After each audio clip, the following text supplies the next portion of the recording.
se retrouve sur une vidéo, mon avis sur deux films, les deux derniers films que j'ai vus au cinéma, The Northman et le film Coupé, Coupé qui est un film français, remake d'un film japonais, Ne coupez pas. Donc The Northman tout d'abord, c'est un film que j'ai vraiment bien aimé. Alors, contrairement aux apparences, ne vous attendez pas à un grand film d'action. Il y a des scènes d'action. On peut qualifier le film plus ou moins de film d'aventure. Mais en vérité, je trouve que c'est plutôt une tragédie avec des passages guerriers et un film qui prend son temps, qui est un film à ambiance, quoi, un film un peu mystique. Et voilà, euh, il faut faire preuve de patience avec ce film et beaucoup contempler et écouter. Alors il y a quand même, comme je disais, des scènes d'action très impressionnantes, très violentes, des scènes parfois un peu dérangeantes, des moments aussi un peu étonnants. Donc pour l'histoire, en gros, je vais pas vous raconter l'histoire, mais en gros ça se base apparemment sur Hamlet de Shakespeare, ou en tout cas des textes qui auraient inspiré Hamlet de Shakespeare. Le héros s'appelle d'ailleurs Hamlet, et ça se passe au temps jadis des Vikings.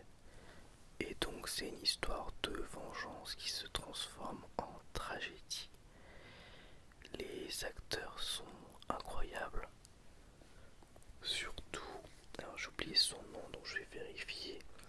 Alexander Skarsgård, que je connaissais notamment par la série True Blood, où il joue un vampire, ou encore dans le film Tarzan. Et là, je l'ai trouvé vraiment exceptionnel. Vraiment, je pense que c'est le rôle de sa vie. Il est incroyable. Alors bon, déjà, musculairement parlant, physiquement parlant, le bonhomme est très impressionnant dans le film. Donc forcément, il en impose, mais même au niveau de son jeu d'acteur, il dégage un charisme, une aura qui est incroyable. Les autres acteurs sont aussi très bons. On a notamment des passages avec Willem Dafoe, avec Björk, on a Nicole Kidman aussi. Bref, vraiment un gros casting. On a aussi, oui je l'ai pas dit, mais dans le casting on a aussi Anna Taylor-Joy, qui avait déjà joué avec Robert Eggers, donc le réalisateur, dans The Witch, et elle est très impressionnante aussi. Et on a Ethan Hawke aussi, qu'on voit pas beaucoup, mais qu'on voit un peu et qui pète la classe. C'est un acteur que j'aime beaucoup, Ethan Hawke. Donc franchement, c'était vraiment bien. En plus, c'est tourné en Islande dans des décors de toute beauté. Les jeux de lumière sont incroyables, les plans sont magnifiques. Tout est calculé à la perfection. Et le film a même collé des frissons, notamment sur sa scène finale et sur plusieurs scènes du film qui m'ont collé des frissons. Donc je ne peux que vous le recommander, mais sachez que c'est un film assez contemplatif. Voilà, on est loin d'un film d'action vraiment bourrin et décérébré. Euh, enfin, ouais, il y a même des passages quand même assez mystiques, et il y a énormément de moments où on sait pas trop si on est dans le rêve, la réalité, ce qui est vrai, ce qui n'est pas vrai. Ça mélange un peu les mythes et la réalité, et en fait ça donne un peu l'impression que l'histoire elle est racontée et que du coup elle est amplifiée comme un mythe nordique en fait quoi. Donc c'est vraiment réussi. C'est clairement, je pense, un film que je m'offrirai en 4K quand il sortira pour le voir, le revoir dans les meilleures conditions possibles chez moi. J'hésite même à retourner le voir en salle, donc j'ai vraiment beaucoup aimé. Après, je pense qu'il y a des gens qui vont peut-être être un peu hermétiques à ce film parce que il y a quand même beaucoup de moments de dialogue et des fois, je peux comprendre que ça peut être long. Il y a beaucoup de moments contemplatifs et où les choses n'avancent pas trop. Mais quand ça commence à avancer, et notamment dans le dernier tiers, je dirais, du film, ça enchaîne les moments impressionnants. Et il y a des scènes de bataille aussi, alors il y en a peu, mais il y a une scène de bataille notamment qui est très très impressionnante. Franchement, j'ai rarement vu ça, en tout cas ça fait longtemps que j'avais pas vu une scène aussi impressionnante et viscérale. Voilà. Donc en gros, pour résumer, The Northman c'est un très bon film, mais il faut aimer les films contemplatifs et qui prennent leur temps. Il est aussi très violent, mais pas tout le temps, mais il y a quand même des passages violents, donc si vous êtes choqué par la violence, je ne peux pas vous le recommander. Il est très beau et on peut dire qu'en gros c'est une tragédie contemplative avec des touches d'action un peu viscérales.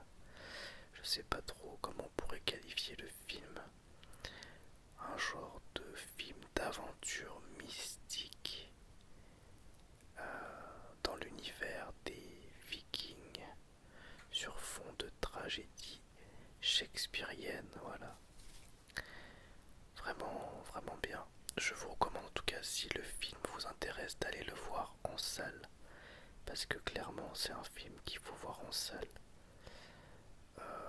Au moins une fois, je pense, pour en profiter dans les meilleures conditions.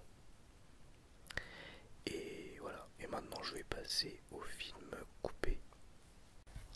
Pour le deuxième film coupé, je sors du cinéma et j'ai beaucoup aimé. Alors c'est un remake d'un film japonais, ne coupez pas, que je n'ai pas vu, pas du tout vu. Donc je ne sais pas en tant que remake ce qu'il vaut. D'après ce que j'ai vu au niveau des critiques ciné, ce serait très fidèle à l'original. Il y en a qui disent que même du coup ça n'a pas d'intérêt tellement si on connaît l'original. D'autres qui disent que au contraire ça sublime l'original. Donc bref, je ne sais pas. Je le juge en tant que film non remake, on va dire, parce que je peux pas comparer. Mais ça me donne clairement envie de voir l'original pour pouvoir me faire ma propre idée. En tant que film, j'ai beaucoup aimé pour plein de raisons. Déjà, c'est un film qui rend hommage aux films de série B, série Z, aux films de zombies, aux films d'horreur à petit budget. Et c'est quelque chose que j'adore.